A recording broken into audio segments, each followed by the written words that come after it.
Hey everybody and welcome crewmates. We are back at Planetary Pilot HQ after our very successful first Comic-Con of the year at Megacon Live London. So we want to do a little bit of a review and talk about our experience at Megacon. For Pippa, it was her first time at this particular convention in London, and for me it was my second because I was there last year. And we really like it, we really enjoyed it. So we want to get into the reasons why and try and give a shout out to the guys at Megacon for a fantastic first convention for us of 2025. Hi there crewmates. So I'm officially home from Megacon London 2025 and all I've got to say is that is the first successful con of the year done. Megacon, you did it. Very successful con. Bravo. That's not easy to pull off these days, so well done. We got it. First con of the year, successful. Pippa is with me on this video as well, so we've got lots to talk about and lots of feedback to give, so let's get into it. So I'm going to do a real quick review because there's lots of positive things I actually really want to say about Megacon, and I've got a couple of bits of constructive criticism as well, but we'll get into that a little bit later. So there's two things that I would say straight off the bat when it comes to Megacon Live in London, and that is that whenever I talk to my friends that have gone there and what they think about it, they all say the exact same thing, which is that Megacon seems to be such a beautifully chilled out, really relaxed vibe. Straight out the gate, we got to talk about the security. So I know there's been lots of security problems in the past, especially at venues like the Excel. This time they actually got it right. Most of the security work was actually done by the Excel staff themselves rather than hiring a third-party security. So this time around, security, there was no issues at all. I had my lightsabers in my bag. I had to go through weapons checks each morning, but I got through. I talked to the guy, showed him that my lightsabers were plastic. They were cool. They waved me through. And I didn't have any security issues at any point throughout the cons. I think especially because of the venue where it's at the Excel in London, where we and the kind of guys in my crew, we're used to sort of seeing MCM Comic-Con, which is like 5 times the size and 5 times the crowds, and it's manically stressful, busy, chaotic. You're on your feet literally constantly for 3 straight days, and it's exhausting. And the crowds are so bad because they really oversell the tickets. The crowds are so bad at MCM that you can barely get to anything anyway. So because of that, Megacon, which is a much smaller event but in the same venue, just feels so much more relaxed, and it's genuinely nice. It's actually really good. You get to go and interact with the traders. You can get right up to them and have conversations with them and interact with them and check out what they've got. There's also more of them. There's way more independent traders that go to Megacon than MCM. Despite the fact that MCM is bigger, I think because either of the fees that they have or whatever it is, Megacon seems to have a lot more independent traders who will give you the time of day and talk to you and have conversations with you and interact with you. And that was actually really nice. So the vendors, actually, I want to talk about those real quick. So there was lots of new vendors at the Excel this time. I've not seen many of those dealers ever. So there was 1 or 2 familiar ones. There was Tokyo Toys. There was a couple of the jewelry stands that I've seen before. But most of the vendors, I'd never seen them before. A lot of the retailers that were at Megacon, they looked really slick. They looked really tidy. And it was just genuinely really nice to see lots of new vendors there.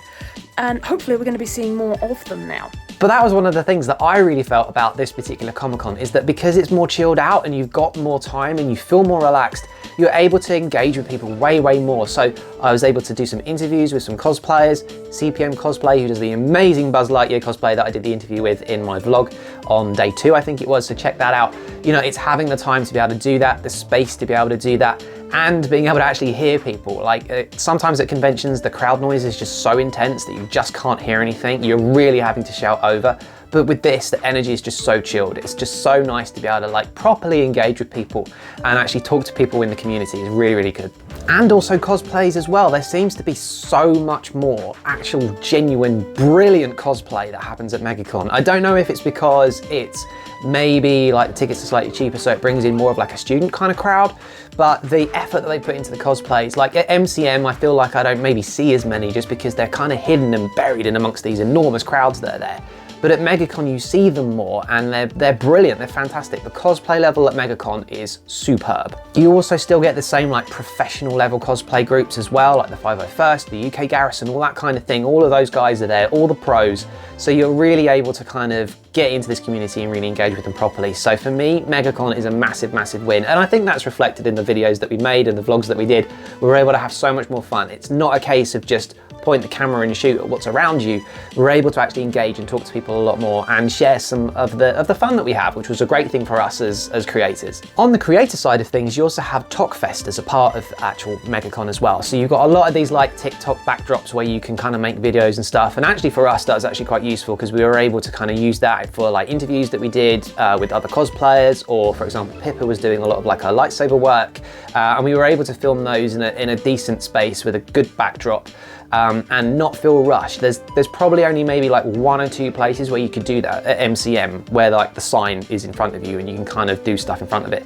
But there's always a queue for it. You're always crowded, you're always rushed.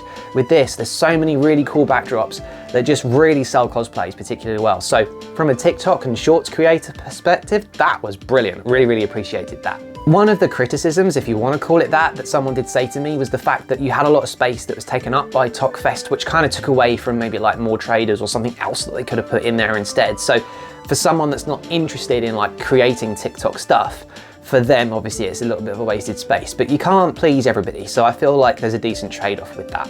The only real thing that I would say needs improvement is the food court, because there wasn't one at this con. There wasn't a food court. Which meant there wasn't many places to actually stop and sit down actually at the event.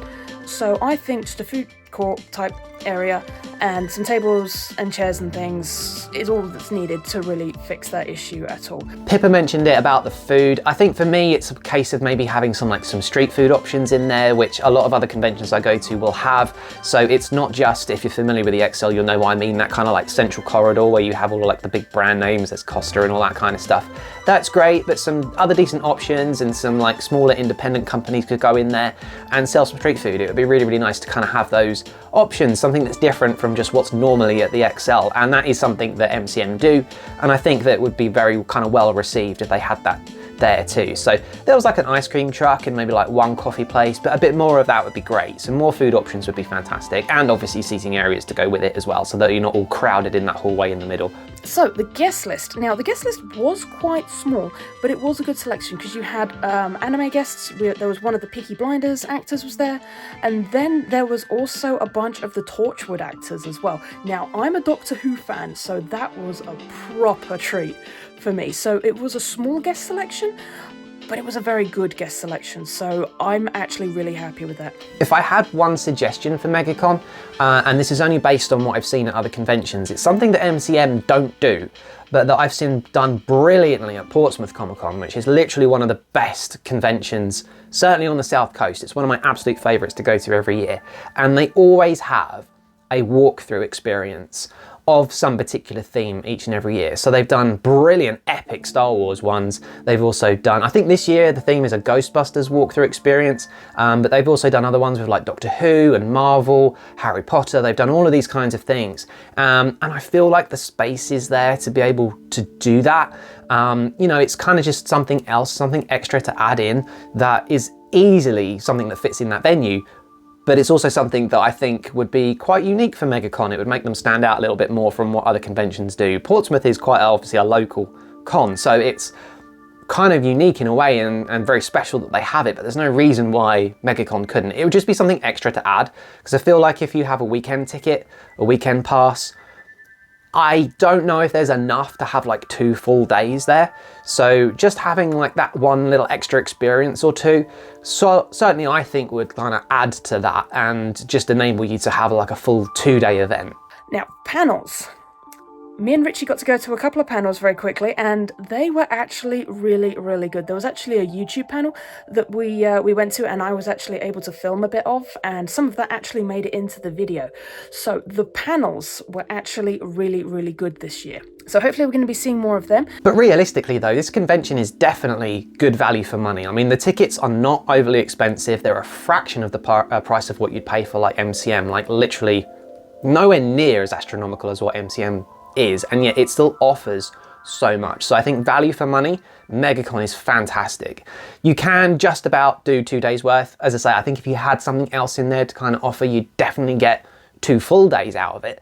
But for me, I think, yeah, value for money is just fantastic because ultimately there's enough there to kind of keep you going. So many cool traders and independent ones as well, as I said.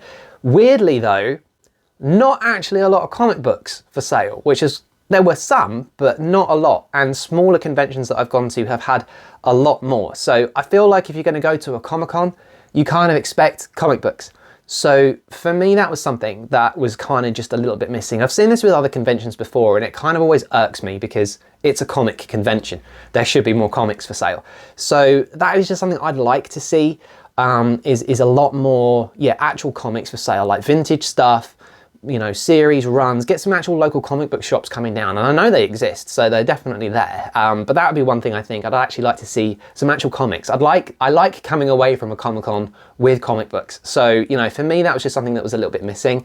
But I could say that about a lot of conventions. It's weird to me that they don't ever have more actual comics for sale. Portsmouth has tons. So I feel like it's doable. It's something that MCM needs to up their game with this as well. If you're going to have a Comic-Con, sell comic books. And yeah, straight out the gate, first con of the year, they've nailed it. It was a really successful event. I'm going to go and give it a 9 out of 10.